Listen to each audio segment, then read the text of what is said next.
ilmu tidak seharusnya bersifat eksklusif. Ia bertujuan untuk membina fikrah dan mempertajam pemikiran. Assalamualaikum warahmatullahi wabarakatuh. Nama saya Aina Syafariza binti Baruti, seorang pelajar latihan industri daripada UiTM Merbuk. Pada hari ini saya ingin berkongsi sedikit ulasan mengenai sebuah buku yang bertajuk Beauty of Trauma, Seni Merangkul Diri Sendiri karya Jong Yeol. Buku ini pada asalnya diterbitkan di dalam bahasa Korea tetapi telah diterjemahkan di dalam bahasa Melayu sebelum memasuki pasaran Indonesia. Sedikit latar belakang mengenai penulis, Jong Yeol, seorang penulis dan motivator daripada Korea Selatan yang banyak menghasilkan karya berkaitan pemulihan emosi, penerimaan diri serta kekuatan yang terbentuk selepas melalui trauma. Buku ini adalah sebuah karya yang syarat dengan nilai kemanusiaan dan mengajak pembaca untuk merenung makna sebenar penderitaan serta proses penyembuhan diri. Ia menghuraikan tentang luka, trauma, penerimaan diri serta proses pemulihan secara menyeluruh atau berbahasa mudah mengenai perjalanan seseorang untuk sembuh daripada trauma. Selain itu, penulis turut membincangkan konflik dalaman seperti inner child, ego versus jati diri, emosi terpendam serta bagaimana pengalaman masa lalu dapat mempengaruhi keadaan mental semasa. Trauma sewaktu kecil sebenarnya boleh menghantui diri sendiri meskipun kita sudah menginjak dewasa. Ada yang pernah dihina, dibuli, dinafikan dan sebagainya. Apa yang manusia sekeliling anggap remeh sebenarnya tidak remeh bagi mereka. Orang lain tidak hadap apa yang kita alami. Sebab itu mereka boleh memperolokkan kita.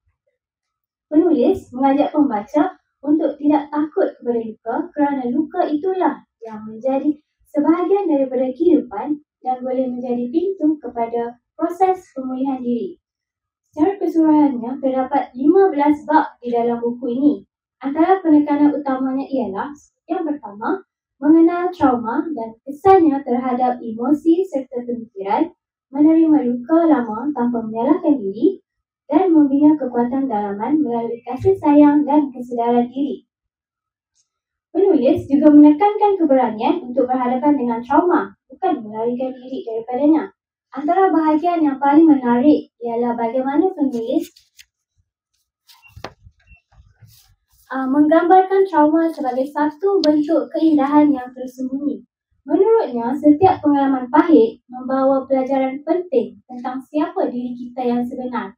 Beliau menulis, "We bloom again despite the pain but because of it." Ataupun terjemahannya, kita kembali mekar, bukan walaupun kita sakit tetapi kerana kesakitan itu sendiri. Ayat ini bunyinya sederhana tetapi maknanya sangat dalam. Kesakitan itu bukanlah simbol kelemahan tetapi ruang untuk kita memulihkan diri dan membina kekuatan baharu. Salah satu bab yang memberi kesan mendalam kepada saya ialah bab ketiga dalam buku ini, iaitu bertajuk Berkonfrontasi dengan Tekanan Perasaan. Penulis ada menceritakan pengalaman beliau sewaktu kecil yang sering dimarahi oleh guru dan ibunya sendiri atas kesalahan yang tidaklah begitu serius. Hal ini menyebabkan beliau membesar dengan mempunyai pemikiran yang kurang yakin terhadap diri sendiri ataupun pesimis. Namun setelah dewasa, beliau belajar untuk menerima dan berdamai dengan luka masa lalunya. Beliau akhirnya melihat trauma itu adalah sebahagian daripada dirinya yang perlu difahami, bukan ditolak. Daripada bab ini, mesej utamanya ialah untuk terus maju dalam hidup. Pentingnya untuk berdamai dengan masa lalu melalui proses menerima, memahami dan berkomunikasi dengan diri kita yang pernah terluka. Menghadapi trauma bukan bermaksud kita perlu untuk terus sembuh, tetapi kita perlu berani mengakui apa yang pernah terjadi. Bila kita belajar untuk memahami perasaan sendiri, kita perlahan-lahan dapat membina ruang selamat dalam diri untuk menerima emosi itu tanpa rasa malu atau takut. Daripada situlah proses penyembuhan boleh perlahan-lahan bermula. Sebenarnya, Apa itu inner child trauma? Ia sebenarnya merupakan luka emosi ataupun pengalaman yang menyakitkan yang kita alami waktu kita kecil yang masih mempengaruhi cara seseorang itu berfikir, merasa, bertindak apabila sudah berdewasa. Saya juga ingin memetik petikan dari dalam buku beliau yang berbunyi, trauma tidak selalu dapat dilihat daripada luar. Trauma juga tidak hanya wujud dalam keluarga yang jelas kelihatan sangat menderita. Anak-anak dalam keluarga yang kelihatan bahagia dan tidak bermasalah juga boleh mengalami kesakitan yang sangat menakutkan dan dibelenggu trauma serta perasaan rendah diri yang tidak mungkin terpadam. Inner child merupakan bayangan dalaman diri yang terluka yang mampu membuatkan kita terjaga daripada tidur pada tengah malam sambil menangis sendirian biarpun kita sudah pun dewasa. Petikan itu jelas bahawa trauma tidak semestinya dapat dilihat secara jelas daripada luaran seseorang. Walaupun seseorang itu nampak bahagia ataupun dia datang daripada keluarga yang senang, mereka tetap boleh menyimpan kesakitan emosi yang mendalam. Trauma boleh menyebabkan seseorang berasa sangat takut, rendah diri dan terperangkap dalam perasaan negatif yang sukar dilepaskan. Secara ringkasnya, petikan ini menekankan bahawa trauma adalah luka dalaman yang tersembunyi tetapi tetap memberi kesan kuat ke dalam kehidupan seseorang. Pada kesempatan ini, saya juga ingin berkongsi tentang sedikit pengalaman pribadi ataupun inner child trauma saya. Sejak kecil sehingga kini, saya mempunyai ketakutan terhadap maskot, kostum ataupun badut. Inner child saya sering merasa terluka apabila saya mengalami fobia tersebut. Lebih-lebih lagi apabila lihat kanak-kanak lain gembira berinteraksi dengan maskot sedangkan saya yang sudah dewasa ini pun masih lagi takut.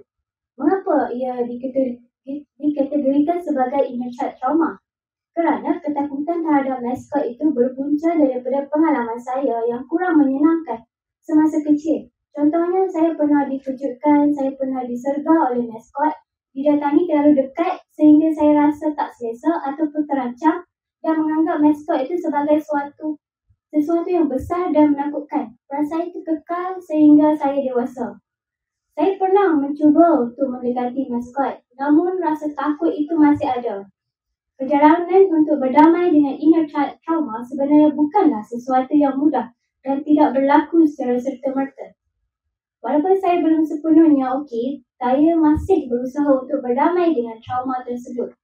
Salah satu cara yang lain ialah dengan mendekati maskot secara perlahan serta mencuba untuk menyentuh dan bergambar sama seperti yang dilakukan oleh kanak-kanak. Kaitan antara pengalaman saya dalam buku ini ialah untuk menunjukkan bahawa walaupun trauma itu sebenarnya kelihatan kecil, ia tetap mampu meninggalkan kesan yang mendalam jika tidak ditangani. Trauma zaman kanak-kanak boleh berkembang menjadi ketakutan yang berpanjangan hingga ke alam dewasa. Maka sebenarnya penting untuk kita memberi peluang kepada diri sendiri untuk membina semula kekuatan dalaman dan menyembuhkan luka lama dengan sabar. Secara keseluruhannya, Beauty of Trauma mengajak pembaca untuk menyembuhkan diri melalui penerimaan, kasih sayang terhadap diri sendiri dan keberanian untuk memahami sisi gelap kehidupan. Buku ini sangat sesuai untuk dibaca oleh remaja yang sedang melalui proses penyembuhan emosi seperti healing ataupun broken serta oleh sesiapa sahaja yang ingin mengenali diri, memperbaiki hubungan dan mencari makna di sebalik pengalaman hidup yang menyakitkan.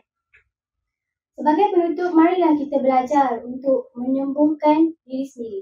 Saya tutup program hari ini dengan quote dari penulis, kita tidak perlu tunduk pada luka, kita berhak untuk sembuh, kita berhak untuk bahagia. Sekian, terima kasih. Assalamualaikum warahmatullahi wabarakatuh.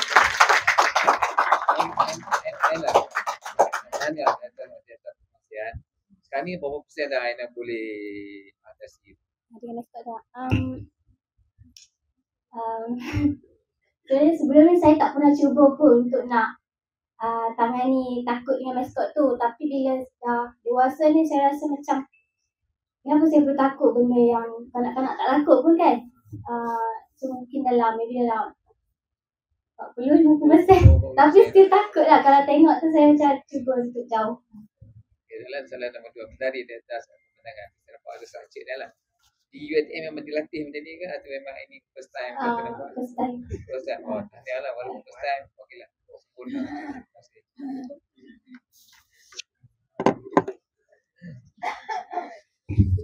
Baik, terima kasih kepada Aina di atas pengungsian macam mana trauma itu terbentuk dan juga macam mana untuk menangani. Ada apa-apa soalan lagi nak tanya kepada panel kita pada hari ini? Ada tak soalan nak tanya? Walaupun dia hint, saya tak bagi tanya. Kamu mana baca buku ni terakhir? Ada dalam 3 bulan ke lah, sebab buku ni dia berat sikit, dia guna ayat yang tinggi lah, bombastik.